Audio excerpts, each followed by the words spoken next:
Saudara Wakil Ketua Umum PKB Jazilul Fawait, saudara memprediksi Pilpres 2024 akan diikuti dua poros. Jazilul menegaskan koalisi pasangan Anies Muhaimin siap mengantisipasi jika nantinya hanya dua poros. Namun Jazilul menyebut akan sulit membentuk dua poros jika dilihat dari koalisi yang sudah terbentuk saat ini. Tentu akan ada tiga poros. Bisa jadi dua poros, kita tunggu nanti. Bagi saya tidak akan ada kesulitan memutuskan, tetapi yang sulit itu justru membuat hanya dua poros, itu yang sulit. Yang jelas pasangan Amin mengantisipasi semua kemungkinan. Kemungkinannya kan tinggal dua, tiga poros atau dua poros. Sementara Ketua Harian DPP Partai Gerindra Sufmi Dasko Ahmad mengaku tak mempermasalahkan jumlah poros dalam Pilpres mendatang. Dasko menegaskan dengan bergabungnya Partai Demokrat, Koalisi Indonesia Maju semakin siap mengusung Prabowo Subianto sebagai capres. Kalau kami kan ini namanya demokrasi. Demokrasi itu bisa kemudian ditentukan oleh pemilik hak demokrasi, yaitu rakyat yang diwakili oleh partai politik. Sehingga nanti mau dua poros, mau tiga poros, ya kami ikut aja. Jelang pendaftaran Pilpres, kabar dua poros kembali mencuat. Kabar ini disampaikan Waketum PKB terkait prediksi dua poros di Pilpres 2024. Dengan dinamika politik yang ada sekarang, setidaknya ada tiga poros koalisi pengusung Capres-Cawapres. Pertanyaannya, apakah mungkin poros yang ada saat ini berkurang? Kita akan mengulasnya sore ini bersama dengan Direktur Eksekutif Indikator Politik Indonesia, Burhanuddin Muhtadi. Ada juga sudah bergabung Sekjen PDI Perjuangan Hasto Kristianto dan Wakil Sekjen PKB Saiful Huda. Sore Bapak-Bapak. Sore. Selamat sore. Apa kabar Mas Burhan, Mas Saiful Huda, dan Audrey? Baik. Pertama-tama kalau gitu mau ke PKB dulu deh. Jadi lontaran Pak Jazilul ini terkait bisa dua poros aja, maksudnya apa sih Mas Huda? Ya sebenarnya melanjutkan arah angin atau sinyal yang sempat dilontarkan tanggal 12 September oleh Mas Arya Bima, kawannya Mas Hasto, terkait dengan kira-kira partai-partai, pimpinan partai perlu duduk bareng untuk potensi membangun dua poros karena berbagai pertimbangan waktu itu. Dan itu yang lalu ditangkap oleh Mas Jazil, dan kemarin ketika ditanya wartawan bagaimana potensi soal dua atau tiga poros itu gitu. Nah, merujuk dari yang disampaikan oleh Mas Arya Bima, kira-kira bisa saja potensinya bisa dua. Itu yang pertama. Yang kedua, kalau kita merujuk dari ajuan dari KPU, rencana yang akan memajukan pendaftaran Pilpres yang direncanakan tanggal 10 November, artinya kan tinggal waktu sekitar 20 hari. Nah, Mas Jazil melihat waktu sisa 20 hari, Mas Hasto belum memutuskan, terus kemudian poros Indonesia Maju juga belum memutuskan. Jangan-jangan ini ada opsi untuk menggabungkan ini. Jadi menggabungkan antara Mas Hasto mengambil Pak Prabowo sebagai wapresnya Mas Ganjar dan seterusnya. Jadi sekali lagi ini sinyal yang dibaca setelah Mas Arya Bima menyampaikan bahwa yang terbaik. Berarti artinya dari PDI duluan ya yang melontarkan hal itu ya, Mas Huda, maksudnya ya? Ya, kira-kira kami menangkap arah angin yang disampaikan oleh Mas Arya Bima tanggal 12 September yang lalu. Kalau gitu emang benar Mas Hasto, kalau kemungkinannya benar PDIP mau bergabung dengan Pak Prabowo menjadi akhirnya satu poros bersama? Ya, komunikasi politik terus dijalankan, tetapi bukan dalam kerangka dua paslon atau tiga paslon. Dalam konteks bagaimana pemilu 2024 menunjukkan peningkatan kualitas demokrasi yang ada, sehingga narasi terhadap gagasan masa depan itu sangat penting diajukan oleh PD Perjuangan. Sama hari ini kami menggagas tentang pentingnya kedaulatan pangan, kami undang para pakar, karena itu narasi yang akan disampaikan oleh Pak Ganjar Pranowo. Terkait dengan mau dua pasang calon, 2004 5 pasang calon, oke, langsung dua putaran. 2009 ada 3 pasang calon dan bisa berlangsung 1 putaran. Jadi kalau ada 3 pasang calon bukan otomatis harus 2 putaran. kemudian 2014-2019 2 pasang calon. Jadi kami siap. Gagasan awal di dalam konteks kajian demokrasi, khususnya melihat situasional kita di tanah air, dampak pandemi belum sepenuhnya pulih, kita masih mencoba untuk memperkuat bekerjanya ekonomi kerakyatan. Sekarang ada persoalan terkait dengan harga kebutuhan pangan rakyat, beras naik 30%, perlunya stabilitas politik, dan kemudian juga terkait dengan persoalan geopolitik. Tetapi 2 atau 3 pasang calon tergantung bagaimana para pimpinan partai membangun komunikasi politik di dalam memperkuat kerjasama untuk masa depan bangsa dan negara, dan pada akhirnya 2 atau 3 rakyat tetap menentukan. Tapi ada kemungkinan nggak sih dari kan saat ini kan ada 3 baca pres ya yang sudah kita tahu di mana-mana. Kemungkinan emang benar atau memungkinkan hanya tinggal 2 poros saja nanti, Prabowo sama Pak Prabowo dan juga Mas Ganjar.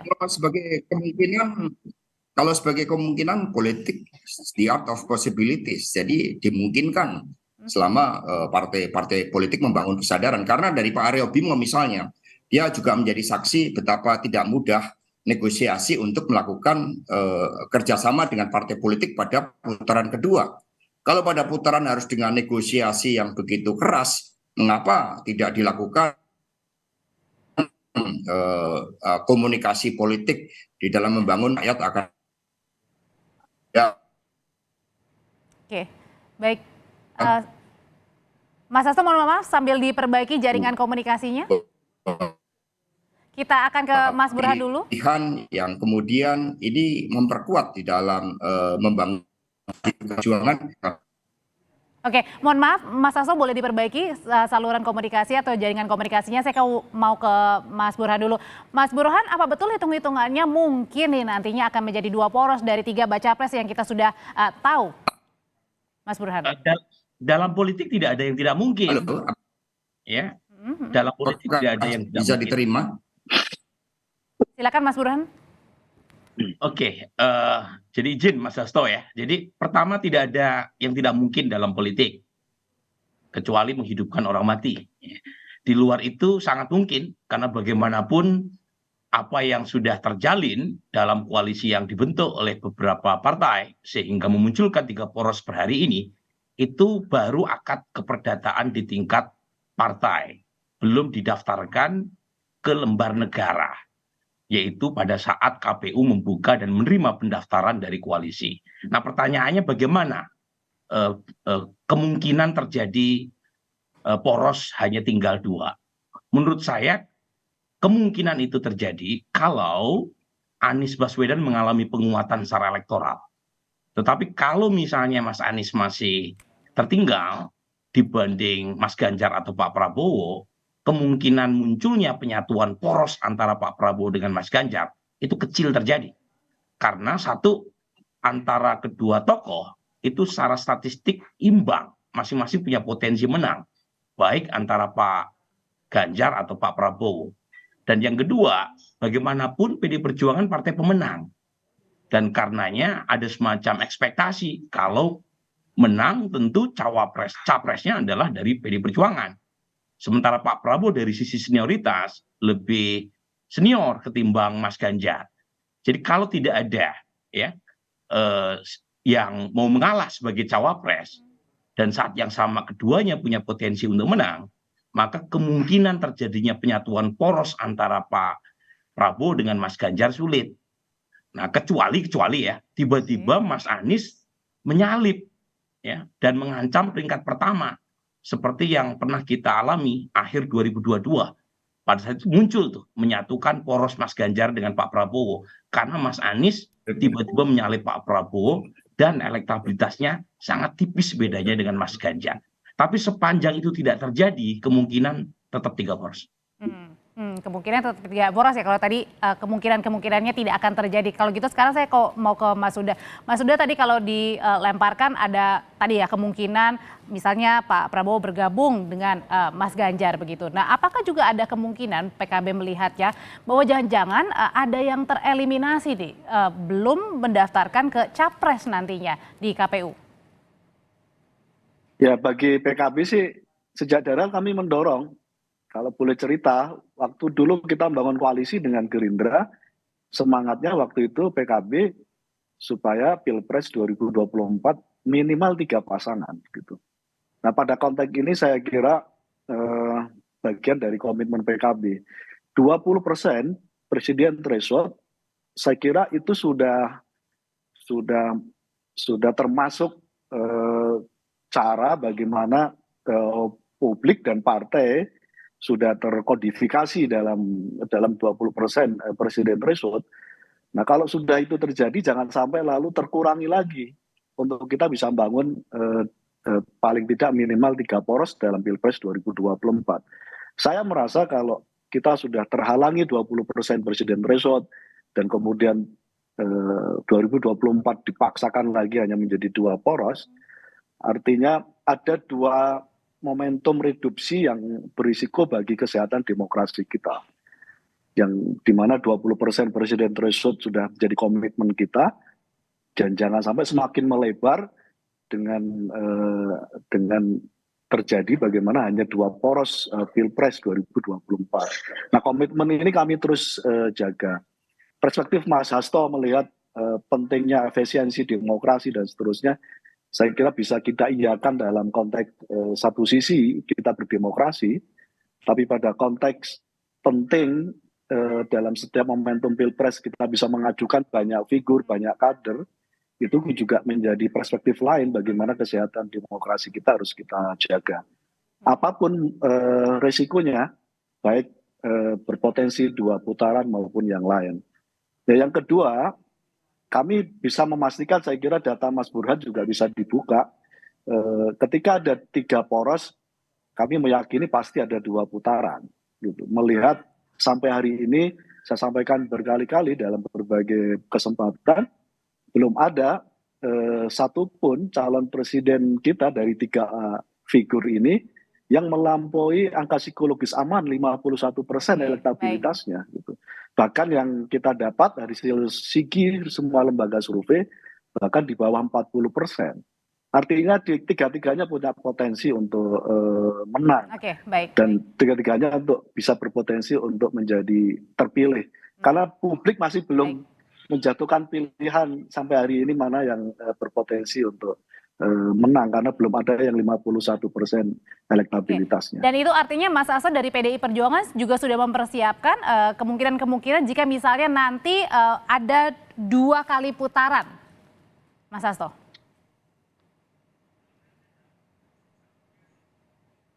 Mas Hasto? Ya. Ya. Artinya PDIP juga sudah memperhitungkan begitu jika nantinya terjadi 2 putaran di Pilpres. Ya tentu saja kami melakukan kerja politik sebaik-baiknya, maka di dalam pemilihan ketua tim pemenangan nasional, wakil-wakil ketua, kami lakukan dengan melakukan kajian secara seksama dengan melihat aspek-aspek demografi pemilih kita. Karena kami ingin bagaimana Pak Ganjar Pranowo yang memang telah dipersiapkan cukup lama sebagai pemimpin itu dapat memenangkan hati rakyat sehingga rakyat memberikan dukungan dan pemilu bisa berjalan secara efektif.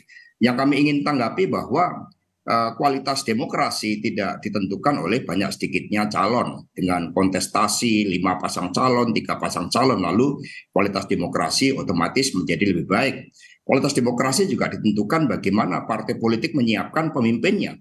Rekam jejaknya, moralitasnya, kemampuan teknokratiknya, visi keberpihakannya pada rakyat, itu jauh memiliki bobot yang lebih penting. Sehingga kalau dikatakan dengan 3 pasang calon kualitas demokrasi lebih baik, itu belum tentu juga. Secara empiris menunjukkan 2005 ada 5 pasangan calon, tetapi pemimpin yang dihasilkan saat itu dibandingkan dengan keberhasilan dari Presiden Jokowi selama 2 periode sangat jauh. Nah dengan demikian menyiapkan pemimpin itu merupakan isu yang lebih penting. Narasi yang dibangun oleh pemimpin, partai yang mendukung dengan karakter pemimpin dalam pandangan PDI Perjuangan itu merupakan suatu isu yang seharusnya kita angkat saat ini. Daripada kita mempeributkan mau 2-3 calon yang akan bertanding dalam pemilu yang akan datang. Mas Hasto, tadi kan Mas Hasto sempat bilang nih, kalau misalnya bisa saja jelang pendaftaran, nantinya dari 3 baca pres ini akan mengerucut menjadi 2 pasangan calon yang mendaftar ke KPU. Kalau misalnya memang prediksinya seperti itu, sebenarnya faktor apa saja sih yang bisa menyebabkan kalau benar-benar terjadi dari 3 menjadi 2 paslon yang mendaftar? Yang pertama, faktor di dalam melihat kepentingan bangsa dan negara.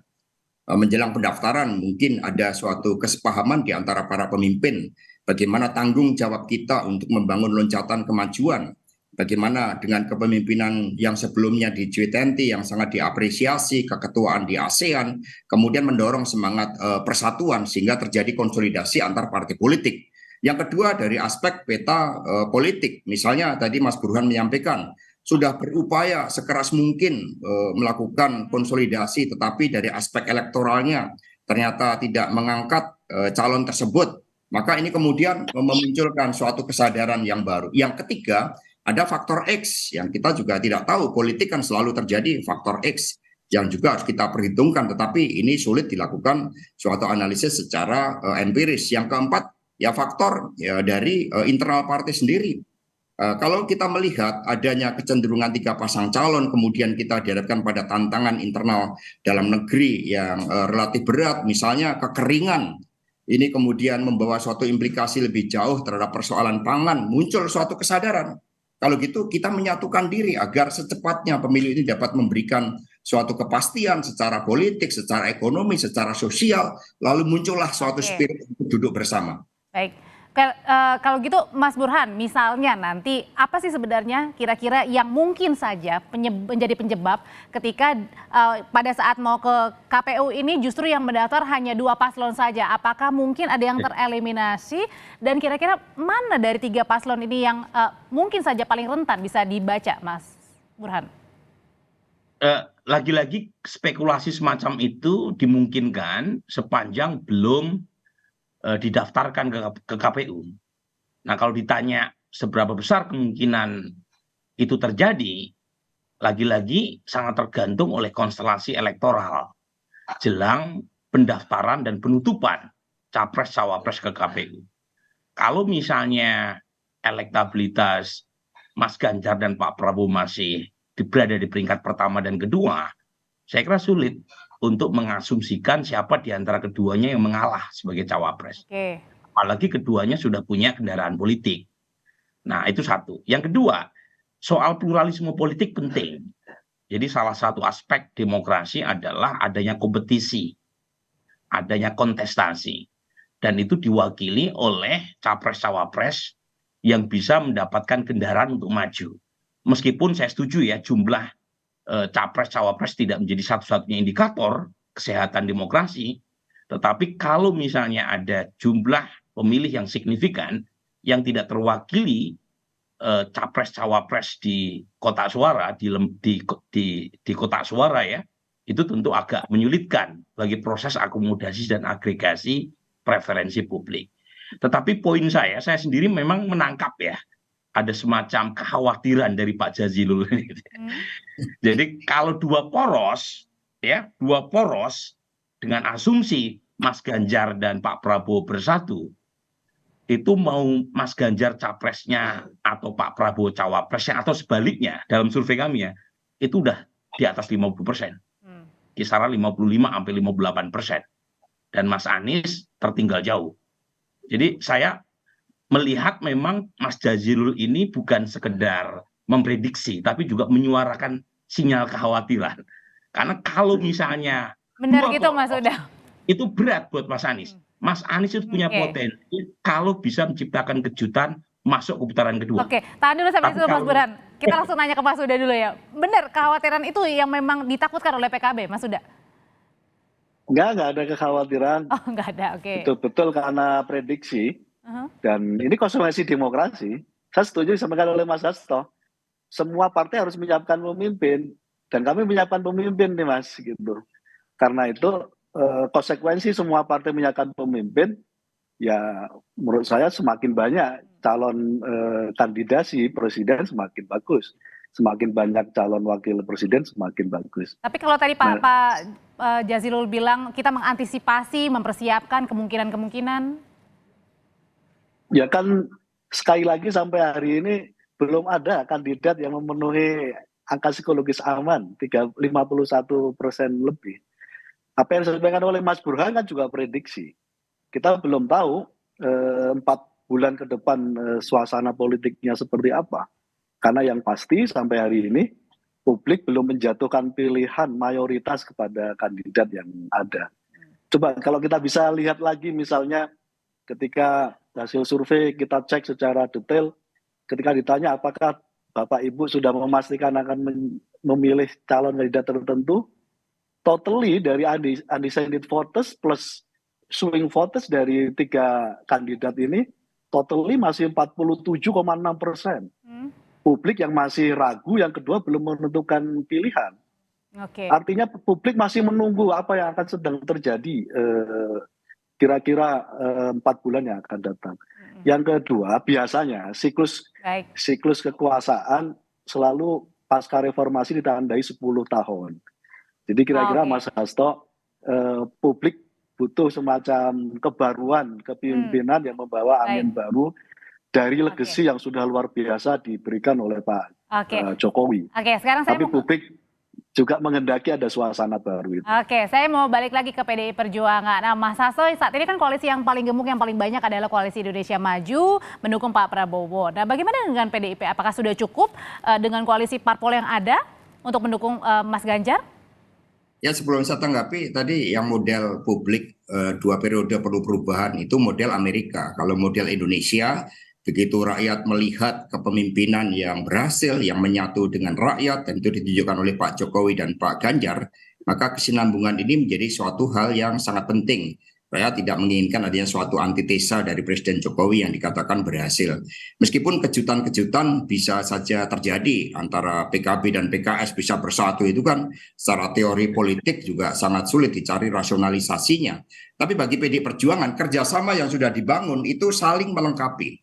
Ada PDI Perjuangan nasionalis Soekarnois, kemudian ada P3 dengan fokus pada basis Islam, dan kemudian juga berhimpitan dengan Partai Demokrat, lalu Hanura, Perindo, dan PDI Perjuangan nantinya juga berhadapan dengan partai-partai kekaryaan. Ini saling melengkapi satu sama lain, sehingga ini gambaran ideal kerjasama partai politik. Tetapi sekiranya ada konstelasi ideologis misalnya dari PKB dan PKS yang bergabung, PKB kemudian membangun komunikasi dengan PDI Perjuangan, karena kita ini naturnya dekat sekali. Itu bisa jadi perubahan peta politik lagi. Mas Luda tahu itu. Mas Hasto, terima kasih. Mas Luda, terima kasih juga Mas Burhan, sehat selalu. Terima kasih semuanya. Sama-sama. Terima kasih.